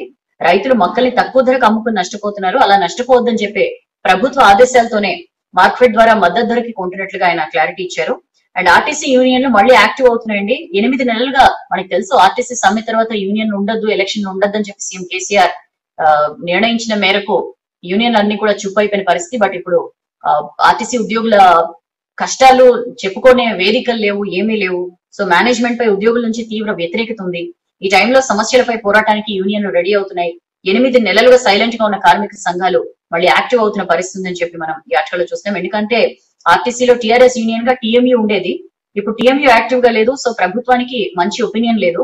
సో ఇటీవల టీఆర్ఎస్ ఆర్టీసీ ఉద్యోగుల సంఘం పేరుతో నల్గొండలో ఆవిర్భావ సభ నిర్వహించారు. ఈ సభ Nalgonda MLA Kancharla Bhupal Reddy guest house లో జరిగింది. అసలు యూనియన్స్ వద్దని చెప్పి ఇప్పుడు కొత్తగా ఆ పార్టీ పేరుతోనే సంఘం ఏర్పాటు చేయడంపై పెద్ద చర్చ నడుస్తోంది. సో సమస్యలపై పోరుబాట పట్టాలని చెప్పి యూనియన్లు భావిస్తున్న పరిస్థితి. అండ్ వచ్చే నెల 24 నుంచి హెచ్సియు ఎంట్రన్స్ ఎగ్జామ్స్ అని చెప్పి వర్సిటీ వీసీ అప్పారావు వెల్లడించారండి. వివిధ కోర్సులకి ఇవాటి నుంచి ఆన్లైన్ క్లాసెస్ స్టార్ట్ కాబోతున్నాయి. 24th నుంచి ఎంట్రన్స్ ఎగ్జామ్స్ నిర్వహించాలని చెప్పి కూడా హెచ్సియు డెసిషన్ తీసుకుంది. దానికి సంబంధించిన వార్త. ఇక లైఫ్ ఎడిషన్ వద్దాం. లైఫ్ ఎడిషన్ లో ఆన్లైన్ క్లాసులు, పిల్లలకు ఆన్లైన్ క్లాసులు జరుగుతున్నాయి. సో పేరెంట్స్ కి అదో పెద్ద ఇష్యూగా మారింది. సో ఆన్లైన్ క్లాసులకి పిల్లల్ని ఎట్లా రెడీ చేయాలి, ఎట్లాంటి హెల్ప్ ఇవ్వాలి అనే దానికి సంబంధించి మంచి ఆర్టికల్ వచ్చింది. మెయిన్ గా ఏంటంటే స్పెషల్ డెస్క్ వాళ్ళ కోసం. మామూలుగా స్కూల్ ఉన్నప్పుడు ఏంటంటే కేవలం హోంవర్క్ ఇంట్లో చేసుకునేవాళ్ళు. బట్ ఇప్పుడు ఆన్లైన్ క్లాసెస్ వల్ల క్లాస్ వర్క్, హోంవర్క్ మొత్తం ఒక స్కూల్ లాంటి వాతావరణం మనం ఇంట్లో క్రియేట్ చేయాలి. సో సాధ్యమైనంత వరకు అందరూ ఇళ్లలో స్కూల్ లాంటి వాతావరణం క్రియేట్ చేయలేం కాబట్టి సాధ్యమైనంత వరకు పిల్లలకి వీలుగా ఉండేలాగా, చదువు మీద వాళ్ళకి ఇంట్రెస్ట్ జనరేట్ అయ్యేలాగా ఏర్పాట్లు చేయాలని చెప్పి మనం ఈ ఆర్టికల్ లో చూస్తున్నాం. మరీ స్పెషల్ కేర్ ఏం కాదు, కాకపోతే స్కూల్స్ లో లాగా ఒక మంచి డెస్క్ ఉంచి పిల్లల వయసు, ఫిజిక్ ని బట్టి కంఫర్టబుల్ గా ఉండేలాగా ఒక డెస్క్ ని సెట్ చేయాలి. ఒకవేళ పేరెంట్స్ కూడా వర్క్ ఫ్రమ్ హోమ్ చేస్తూ స్పెషల్ డెస్క్ ఏర్పాటు చేసుకుంటే అక్కడే పిల్లల కోసం ఇంకో డెస్క్ ఏర్పాటు చేస్తే అటు పిల్లల్ని ఒక గంట కనిపెట్టిన వాళ్ళు అవుతారు, ఇటు పిల్లలకు కూడా కొంత వర్క్ అట్మాస్ఫియర్ లో ఉన్నట్లుగా ఫీలింగ్ వస్తుందని చెప్పి చెప్తున్నారు. అండ్ బెడ్రూమ్ లో లెర్నింగ్ స్పేస్ ఏర్పాటు చేస్తే జాగ్రత్తలు తీసుకోవాలి, చదువుని డిస్టర్బ్ చేసేవేవి కూడా బెడ్రూమ్ లో ఉంచకూడదని చెప్పి చెప్తున్నారు. అండ్ ఆన్లైన్ క్లాసులు వినేందుకు కంప్యూటర్ కానీ, ల్యాప్టాప్ కానీ, ట్యాబ్స్ కానీ, లేకపోతే ఫోన్స్ కానీ ఏవైతే ఏర్పాటు చేస్తారో పిల్లలకి అవి మిగతా టైంలో పిల్లలు వాడకుండా చూడాలని చెప్పి కూడా ఎక్స్పర్ట్స్ చెప్తున్నారండి. ఎందుకంటే గేమ్స్ ఆడుతూ టైం వేస్ట్ చేస్తూ ఉంటారు పిల్లలు.